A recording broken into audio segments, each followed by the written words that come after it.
পৃথিবীতে সবচেয়ে সহজ কাজ রান্না করা হলেও যারা পারে না তাদের জন্য এটা খুবই কঠিন একটা কাজ।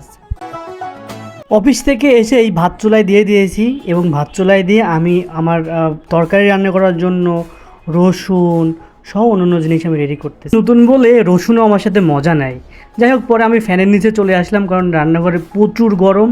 এসে এখানে আমি রসুন, পেঁয়াজ, মরিচ সহ যা যা জিনিস কাটা লাগবে সেগুলো আমি কাটাকাটি করতে শুরু করলাম। পেঁয়াজ মরিচ আমার কাটাকাটি শেষ হয়ে গেছে। আমি গরম কড়াইতে তেল ঢেলে দিচ্ছি। তেল ঢেলে দেওয়ার পরে কড়াইটা একটু নাড়ে নিচ্ছি যাতে তেলটা সব জায়গাতে যায়। গরম তেলে আমি পেঁয়াজ ঢেলে দিলাম, কিন্তু পেঁয়াজ দেওয়ার আগে মশলা দেওয়া দরকার সেটা আমি ভুলে গেছিলাম। তবুও এই পেঁয়াজ দিয়ে আমি লাল করতে লাগলাম। পেঁয়াজ লালটে হওয়ার পরে আমি হলুদ দিলাম, মরিচ দিলাম, লবণ দিলাম, ধনিয়ার গুঁড়া দিলাম, জিরার গুঁড়া দিলাম, দিয়ে এখন আমি পানি দিয়ে নাড়তেছি।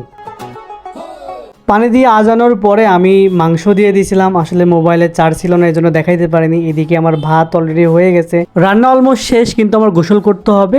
এই গরমে গোসল না করে কোনো উপায় নাই। গোসল আমার শেষ হয়ে গেছে। আমি এখন মাথাটা মুছেই হঠাৎ আমার চিন্তা হয়ে গেল, কিরে আমার না রান্নাঘরে মাংস দেওয়া রয়েছে।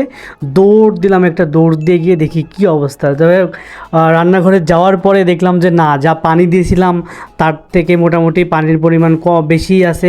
ঝোলটা চেক করে দেখলাম মাশাআল্লাহ খুব মজাদার হয়েছে। এরকম রান্না কতকাল খাইনি মনে হচ্ছিল।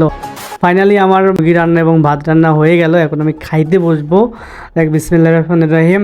মনে হচ্ছে স্বাদটা ওয়াও, আলহামদুলিল্লাহ, অনেক মজা হয়েছে। অনেক রান্নার চেয়ে এই সবচেয়ে কষ্ট করে হাঁড়ি পাতিল ধোয়ারই। খাওয়া দাওয়া শেষে একটু এন্টারটেইনমেন্টের দরকার, তাই বল নিয়ে একটু খেললাম, বই পড়লাম, তারপর ঘুমিয়ে গেলাম।